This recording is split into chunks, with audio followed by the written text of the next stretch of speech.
Phil Simms back here again with more draft quarterback breakdown. All right, and we got Michael Penix, the Washington Husky quarterback, who went number 8, I believe, overall to the Atlanta Falcons. Whoa. This was the big shocker, right, of the draft, that he went this early. There were a lot of other teams that had interest in him but didn't think, that anyone in the first 10 would pick him. This was my number 2 quarterback for this upcoming draft class. I think for you, you had him at maybe 4 or 5, I want to say. 4 or 5, almost, maybe, yeah, something like that. So, but we're going to get into the Michael Penix film here real quick. Yeah, we're just going to judge him. We're not going to judge the situation he's in down in Atlanta, that's for sure. No pressure. We're judging you, Michael. But, man, can he load it up and throw the ball down the field? Big hands, bigger body, and everything that you think he really is. Yeah. And in his pro day, he ran a 4.55, I think it was, and I don't care. I think he kind of got rid of some of the thoughts about him. And I even thought that going into this evaluation. I wish he'd move more and do this and that. Then as I watched this season, I'll go, oh, wow, he did a lot of that. Well, coming out of high school, he was, considered a dual-threat quarterback. Yeah. Obviously suffered some injuries at Indiana, which ultimately led to him transferring to Washington. But dude, I think moves really well in the pocket to stay a passer consistently. No doubt. Yeah. And, this is another great example here to start off this film of just why he's a problem at the college level. He's going to be a problem at the NFL level because of his ability to throw the football so aggressively down the field with such ease. So good snap count, got them jumping off sides. You're going to see a lot of him where it's almost like this old school, just like javelin type of look where it's just like this huge windup, as he goes. Like he's Thor throwing a hammer. But on that left inside ball of his back foot, loaded up, great arm angle again, right? Always in that great arm angle, that L shape, right, or 90 degrees, however you want to call it. And you're going to see a lot of these throws consistently throughout his career of, guys covered really well, and he just drives a back shoulder throw effortless down the field. And it's just unbelievable how consistent him and Rome Odunze were at these completions at the college level. Well, he's a machine, and the one thing you'll find, and you just saw it there, he's great at looking off. He knows where he's going to go with the football a lot of times in pre-snap reads, which, that's great. Right. And he tries to manipulate the defense as much as he can by looking where he's not going to throw the ball. Yeah, absolutely. I love this play too. Just watch this one. This is another great example of it too, right? Like you were just discussing. I mean, here we are. We have a nice little motion with a little condensed 2x2 formation at the top here, and he's going to look to his right, manipulating the defenders to go over there and just throw an absolute missile, right? A missile back across here into the boundary. So he resets, loads up that inside ball of his left foot, and just throws an absolute rifle right down the middle. I mean, it's just the defender tried to undercut it and still couldn't get there. Well, he couldn't because he couldn't get there quick enough because the ball, he's like, holy Christ. But this is really, I'll tell you when to stop it. Good little pump fake. Fakes it to the right. Well, watch. Yep. All right, you can kind of stop it there. So he knows he's throwing it to the left. You talked about this. So you want your shoulders and feet and everything just to the right of where you're going to go with the ball. So look where he is. So he knows that he's throwing it right here, But look, he's right of the target. He's here. He's right of the target, and he knows as he looks away, now that's going to give him the space to really turn into it and to load up into that throw to drive it right down the hatch. Yeah, and this is right. I mean, this is how if you want to throw the ball hard with great spin and all that other stuff and accuracy, this is how to do it. Go ahead, let it run. And nobody really does this better than him, too, where he doesn't necessarily have to always reset and pop his feet. He's able to just kind of turn into his back foot and uses just create his upper tremendous body. Power. Yeah, it's just watch his upper body turn as he goes. Just quick. Man. Boom, and you can see the spin on the ball. Man, you see the spin on the ball. You see the revolutions. Here it is in real time, too, just how quick it happens. And to me, like, that's something that really just translates to the NFL game so quickly, because in the red zone, these dudes are awesome at defending these things. You got to be able to throw it into tight windows quickly and aggressively, and he has displayed that multiple times in his career. Formation into the boundary. And then this is another example, too, of just, knowing the situation, right? Oh, wait, stop it there when you get to the top. Let me see it. But let's just see it again here. We got a widen fade here, right, on the bottom of your screen here. So it's going to be in the slot position. He's going to widen right down the bottom of the numbers, right? And then Michael's just able to hit his back foot and just drop it straight into the bucket, perfectly away from the defender. There you go. You know, and here's another example from the end zone view. He's going to be right of the target. Doesn't have to look the safety off. No, because he knows it's man-to-man. He can just pick the guy and do it. Go ahead, let it go. He's got a little Phil Simms action with his arm motion Every too. once in a while. You know, every once in a while. But Yeah. I think it helps him when he's throwing the football down the field. Yeah. Right, with his freedom of his upper body. Well, it just to kinda gives like you let the ball it's go. rhythm. It's the rhythm to It is rhythm. But look at the follow through. Great follow through. Arm Look how his across. whole body gets through it. Yeah, I mean hey, there's a reason why. There's a lot of reasons why he can throw it so hard and be so accurate. Another great throw. Yeah, I don't know. Not too bad. It's called a handoff right there, Phil. Man, is that what they call it? Yeah. So these are another great example. Looks right. Probably can throw the ball here to the right, but he's just kind of doing it really just to kind of make sure that he gets whatever underneath the defender away. Hits his back foot, and again, just a great example of just how quickly he can just turn and rip it, right, and get the football out with power over the middle. Yeah, you've said it, using his upper body on his back foot, and he just rotates. He doesn't need to. It's powerful. It's great. It is. It's awesome. Man, this is going to be another one. We're just going to say, this is good, this is good, this is good. Yeah, right. All right, what we got here? You know, hey, wait, before you run it, just stop it here. And as we were doing this, and Luke, who helped us put this film together, was complaining. But where are we at, standing at the top of the stadium with these films?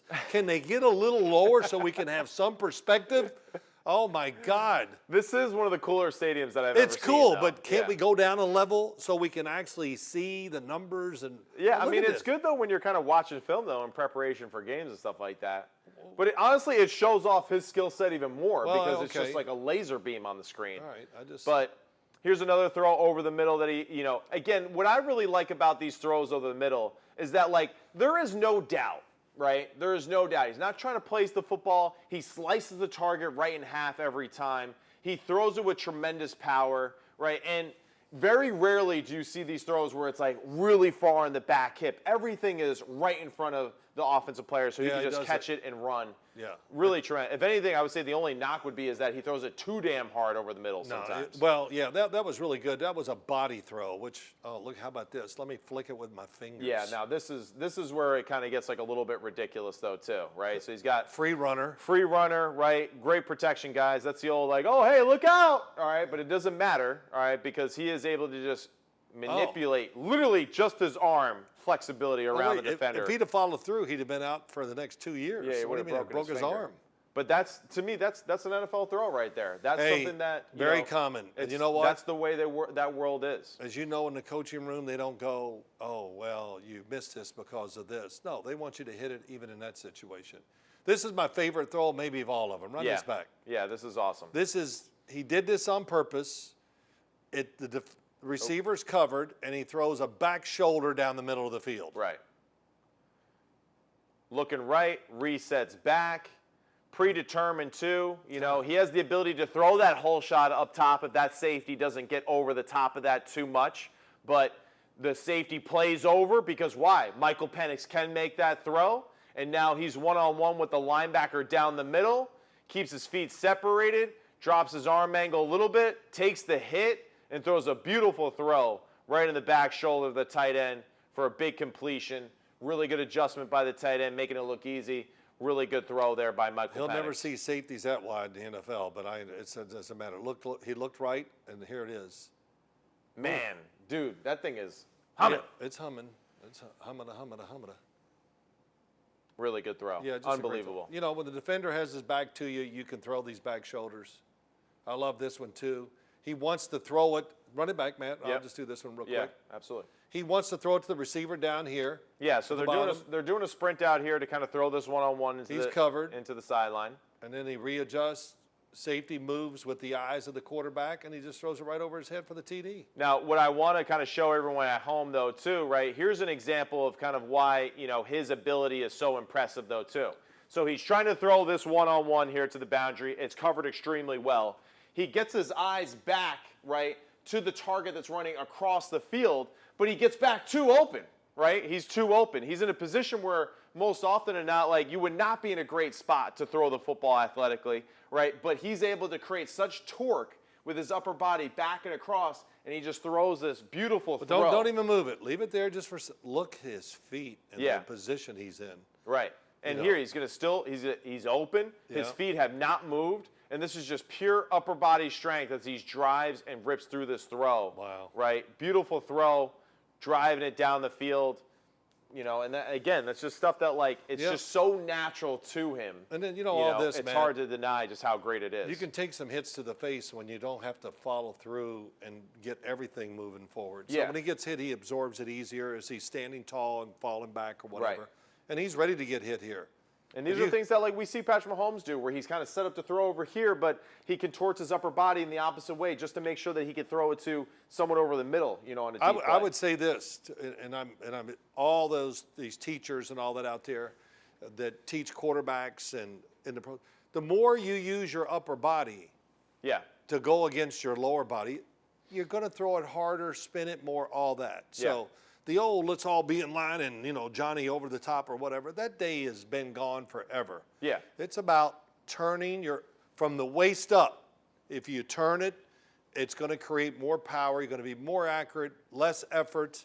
Yeah, for sure. That's the great No, thing. there's a lot of good QB coaches out there right now that are teaching those things and doing a really good job of it too. I Right. think Quincy Avery does a really good job with his quarterbacks. I think McCarthy up there in Massachusetts, M2 Academy, he does a phenomenal job.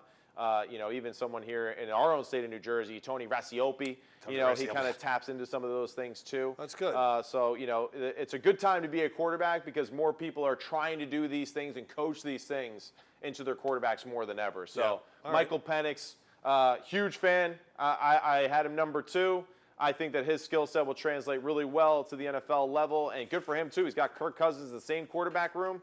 Whether or not they get along with each other, I don't give a damn. They'll be fine. It's a good quarterback to be next to kind of learn how the NFL game Kirk, operates listen, and runs. it's not like Kirk Cousins can't throw it. He is dead eye. Absolutely. He can Absolutely. spin it and all that. And, if Michael Penix has to sit 2 years, he'll be 26. I go, well, hell, he's Oh got to my God. retire. Yeah. Oh, I love this age thing. They feel like it's, so-and-so's 21. He's going to improve. Like Michael Penix is not going to improve. Yeah. He's going to get better. Right. So I just, come on, let's stop with all that I debate about understand. age. Well, it's kind of like you're either too young or you're too old. Oh. There's no in between. And for them, him and Bo Nix have played a ton of football. I think it's a bonus for them, and I Well, it think both of shows. them. Yeah, I think it shows, and his skill set again. There's a lot of things to like about it for the NFL level. And hey, not to mention too, he's going to play in a dome for about 10 games a year, which will be extremely beneficial for a thrower like him. And then he has to suffer and go to Tampa and Carolina because that weather is just horrendous. It's terrible down there. This is Yeah. sarcasm, y'all. You get that? You get the sarcasm? Okay, good. All right, Phil. All right, stop heckling the fans. All right, the two that we have. All right, so that's all, All right, we got come from on. Michael Penix, and we'll be back with more with our next quarterback, which is J.J. McCarthy. Okay. Yeah. That's right.